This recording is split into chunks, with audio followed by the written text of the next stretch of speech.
when people are trying to build an ADU for rental income, a lot of the time they make some basic assumptions, and a big part of my job is like kind of going back and questioning those assumptions. The kind of conversations I have to have all the time. I thought, let's have Andy on. Let's make a video. Andy works at our sponsor, Realm, and is just a wealth of knowledge, years of experience in the real estate market. Andy, do you mind talking a bit about yourself and what you can do for homeowners thinking about an ADU? Yeah, of course. So my name is Andy Murray. I'm one of the project operations managers at Realm. So my job is to really guide people through this entire process. So starting from thinking about doing an ADU to figure out what makes the most sense, and then actually executing on that project. In my previous life, I'm actually a licensed real estate agent in the state of California, and I primarily did single family and commercial leasing. So done a bunch of rentals, small and big. So a great resource for all of you.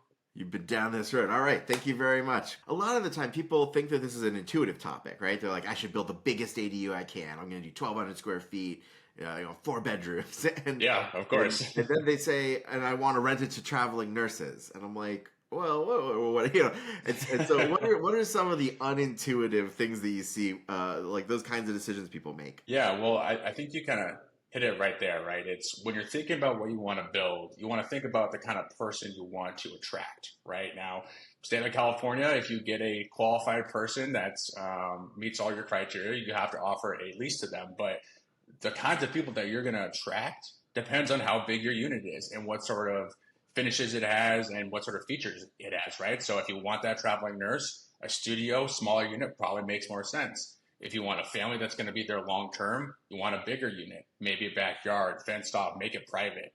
So it's all those different things that you really have to kind of think about and make sure that you're getting the right tenant for you, for your lifestyle, and for your property. Okay, so maybe somebody hasn't thought about that yet. Now they're like, oh, yeah, that makes a lot of sense. Yeah. How do they pick which tenant is the right one for them? It really depends on what you're looking to do, right? So, traveling nurses or maybe executives that are coming into town, they're not going to be there a whole bunch. Could be better for a garage conversion, right? Where it's closer to your home. You're still making rental income, but less risk of noise, disturbances, those sorts of things, right?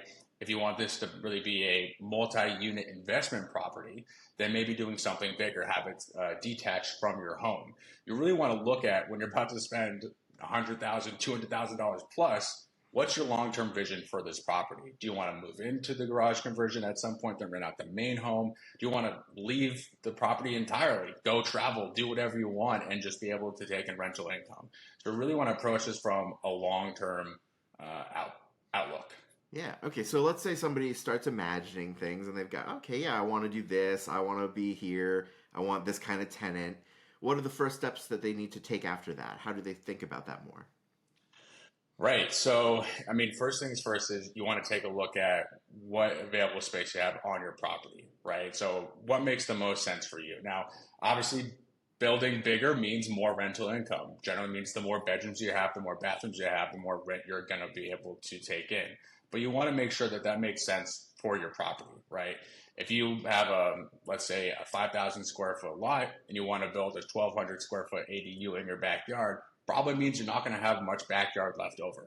Now, if you're looking to sell that property, unless you're a investor looking to purchase rental income properties, it may not be as attractive to the general population, right? So you kind of want to hedge your bets on what's my long-term outlook and what do I plan on doing with this property and how do I get the most money out of it if that's what's driving you. Okay. All right. And like is that stuff that they should do on their own, or are there tools that can help them? Yeah, of course. So that's why Realm's here. We are here to help clients walk them through the entire process, right? So you sign up with us, you pay a small deposit down, and we'll actually walk you through a feasibility study that includes both pricing, zoning, and we'll really dive into what your goals are, right? So this whole conversation that we're having right now, you'll have with someone like me or one of my colleagues. So we'll really help you figure out, okay, what makes the most sense for you? It could mean building the biggest unit possible. It could mean building what makes the most sense for your property, right? It really just depends on what your goals are.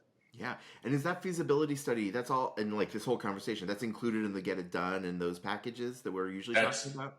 That's correct. So we have two main packages. One is Get It Done, It's $499, and that deposit is refundable if you do actually go with one of our vendors. Mhm. So it will include all the feasibility, pricing, everything that you need to basically make an educated decision on how to proceed with your project. Yeah. And then at the end of it, you get a bunch of bids from real builders. And if you use one of those vendors, the whole thing's refunded. Also, if you're coming from the link below this video, Realm usually puts in a little discount because how to ADU viewers are very educated and they like working Exactly. with you. And so it's a great deal.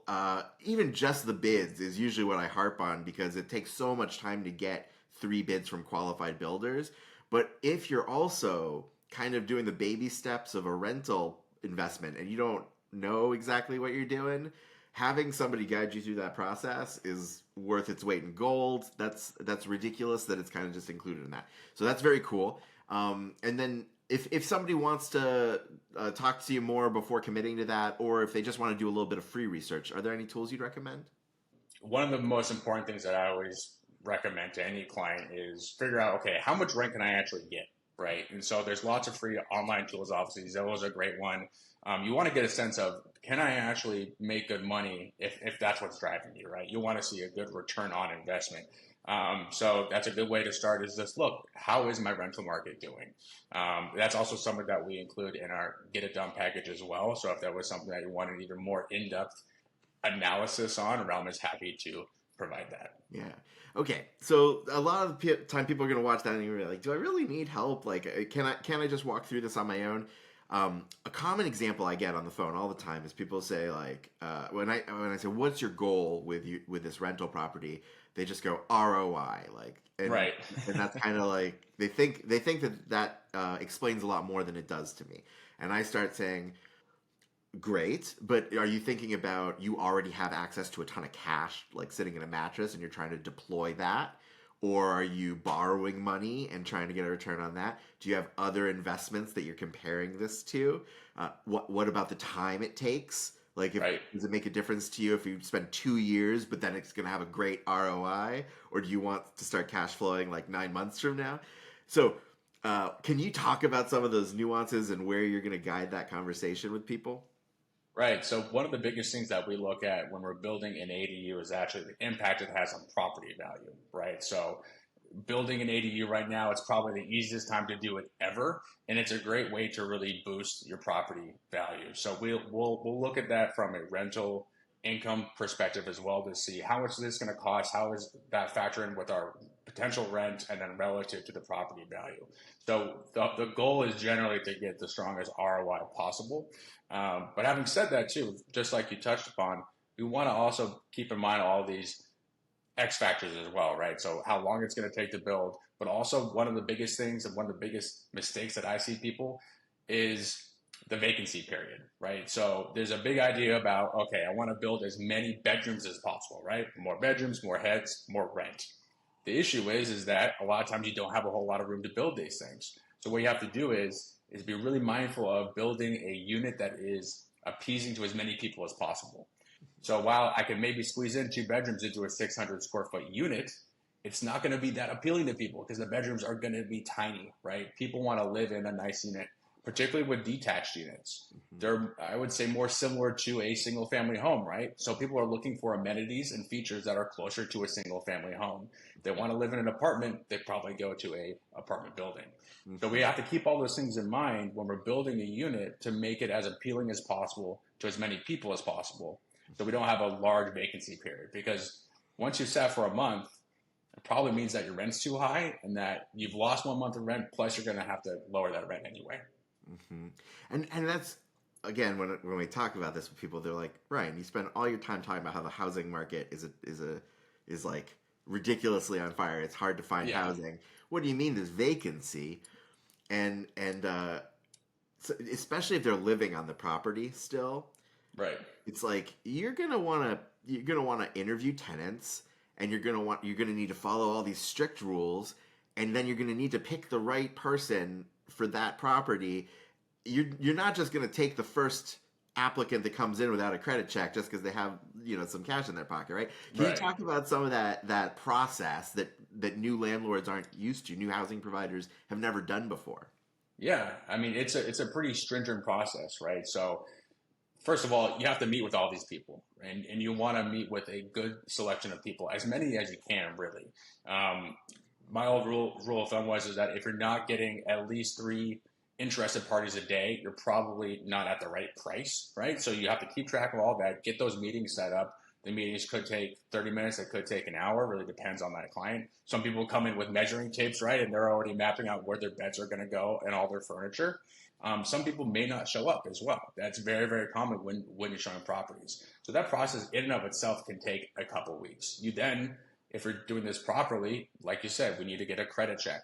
What services are you using? If you're a tenant, or sorry, if you're a landlord that isn't working with a property management service, then you're probably going to have to find a third-party service to do that. There's typically fees involved for that. So you need to find a way to collect those fees. And then you actually have to get everything processed. So look through the application, check income. You want to call references as well, at least their employers. All that can take 2-3 weeks, sometimes even more, depending on what you do. Because if this is a side gig, so to speak, right? You have your primary job. This is all on the weekends, right? So this can take a really, really long time. And then again, now it's 2-3 weeks past, and then we don't even know when that tenant can start. Hopefully it's the next week. Maybe it's in a month. So already we're a month to 2 months out of missing rent. Yeah. And so then to go back to your earlier point, if one builds an ADU where you've crammed as many rooms as possible in, or you haven't been super thoughtful about even how they access the ADU, and so you're kind of bumping into each other, you're bristling each other's feathers a little bit more. And that extra turnover when people are up at the end of their lease and they're like, well, this was great as a landing pad, but now let's go to something a little more in our, that doesn't have these specific annoyances. It has other annoyances. Right. Because no housing is perfect, right? So everybody, if there's extra friction, you're saying there's extra vacancy, and you have to go through that whole process over and over and over, and you miss out on money. Exactly. Having represented landlords for 6+ years, the landlord's biggest enemy is vacancy. That's how you lose money, and it can become really detrimental really quickly if your tenant has to move out because you have water damage from a leak and there's a bunch of repairs. Those costs can really build up really, really quickly. So it's important to really look at the market, be sensible, and understand who you're trying to market to. Again, are we going for a nurse? Are we going for families? And trying to understand what they're looking for when you're designing your ADU. The other thing I always recommend too is you want to keep it simple. I see a lot of people that they want to put their personal touch on these units, which is awesome. But the problem is that it's not for you, right? It's for the general public. And so we want to keep in mind that when we're installing finishes, that everything should probably be pretty neutral. You want it to be modern and clean. I generally recommend what we call builder grade finishes. So quartz countertops, prefab cabinets, LVT flooring, all durable finishes, but they're all pretty, we can call standard, neutral looking, right? Because again, we want to appeal to as many people as possible so we can minimize that vacancy period and hopefully have no problem re-renting it once it's up for lease. Yeah, I do meet a lot of folks who this is the first time they're getting to do a custom home from scratch. And so if you and I would temper that and say, like, if you want to make it beautiful to your style, just know that that's a different budget pool. Like that's you're doing that for yourself, not for the return necessarily. Because you're getting more and more niche, and unless you find just the right tenant who appreciates the same thing you do, which it takes a lot of dating to find that person. Yeah, I have a great example of that. I had a client who had this beautiful condo. It was 3 floors, right? But it was only 2 bedroom, 2 bath. There was no door between the master bedroom and the bathroom, which isn't for everyone, right? And she put in the nicest, highest end finishes possible. And it took us 3-4 months to rent out that property because she had a certain price point she needed to meet to make up all the money that she'd spent refurbishing the unit. She had overspent on a unit that really didn't deserve it, right? And so now we're stuck with this big bill that we need to cover, and we can't find the tenant that's actually willing to pay for it. And then that vacancy creates a negative spiral where, like, now we're missing out even more, and we need to charge even more to make up for it. It's like, that's not how this works. Exactly. And a savvy tenant too is looking online, right? They're probably looking a couple months ahead, and they see this unit constantly sitting on there. It's on Zillow, Craigslist, wherever, and that price isn't changing, but it's still up there. That can be a red flag for some tenants, right? Is there something going on with that landlord? Is there something wrong with the unit that I can't see? It looks beautiful, but no one's renting it, right? So there's a lot of psychological factors that really go into this as well that we have to be cautious of. Yeah, makes sense. All right. So we've talked about how to pick kind of the design finishes and stuff, but maybe I skipped one of the most basic questions, which is like, how big do you go? Yeah. Which is one of the first kind of things, or like, how much should I be spending? How much space do I take up? How do you address that? Yeah. So I think it's looking at the property and really trying to figure out, okay, what makes the most sense for me? I try to recommend not to overbuild.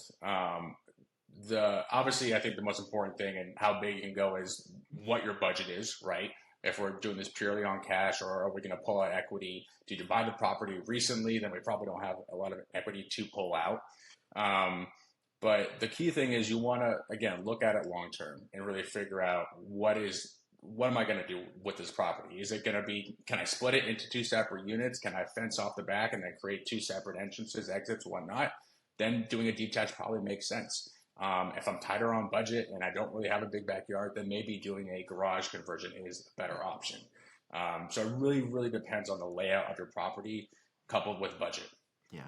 And then do you have sort of calculators or pro formas to help people walk through like how much time that's going to take, how much money it's going to cost per square foot? Is that how you even think about it? Yeah. So again, in our Get It Done package, we have all those tools. We'll actually walk you through and kind of figure out, okay, given how long this is going to take, how much it's going to cost to build the thing, what the rental income should be, what the return will be, to help you make that informed decision. So we have proprietary data sources for both pricing out the build itself, as well as the rental data too. So we can really give you a good, accurate sense of, as of today, if this thing was built tomorrow, what the return would be. Yeah. And then do you have a specific advocacy for how they think about return, like 1% cash flow or whatever? Like how do you approach all that school of thought? Yeah, it really depends on the client, because some people are really ROI focused and some people aren't, right? I generally try to balance it with budget relative to the rental impact, and trying to keep in mind potential vacancy period as well. But if we're looking at an 80% return relative to the actual price spent, that's pretty much a good deal there. Getting a 100% return is pretty rare on any investment. So try to kind of shy away people from that school of thought, because it's just difficult to do. When you talk to people who are planning on renting to a family member or somebody they know, do you still walk through all of this with them, or do you go, well, it's a family member, we can skip it? You always have to go through this process. It does not matter, because at the end of the day, even if it's for mom and dad, a cousin, whatever it may be, this is a long-term investment in your property, and this is not a small amount of money. So we want to, again, we want to kind of look at it and say, okay, this is for mom and dad for now, and then eventually we're actually planning on leaving the country and moving to Italy or whatever you want to do. We need to figure out what makes the most sense. Like, should we actually build bigger now? Because then we'll have this nicer 2-unit complex that we can just pull income from and retire. It really depends on kind of what your long-term plan is. This is a long-term project. That's going to be a long-term process, and we want to think big. All right, no exceptions. Everybody's got to do it, even if no you're exceptions. Mom and dad. So, all right, that was. If you want to learn more about what Realm can do for you, check out the link in the description below. You'll talk to Andy or one of his colleagues. Everybody's super knowledgeable, and you get a sweet deal, because like so much is included in that Get It Done package. Plus, the first call is free. You can just find out more. If you want to learn more about Realm and the other things that come in that Get It Done package, watch this video. And if you just want to learn more about the ADU rules that are coming out in 2024 and all that stuff, or whatever future year you're watching this in, check out this video. All right. Thank you very much, Andy. This has been a blast. Thanks, Ryan.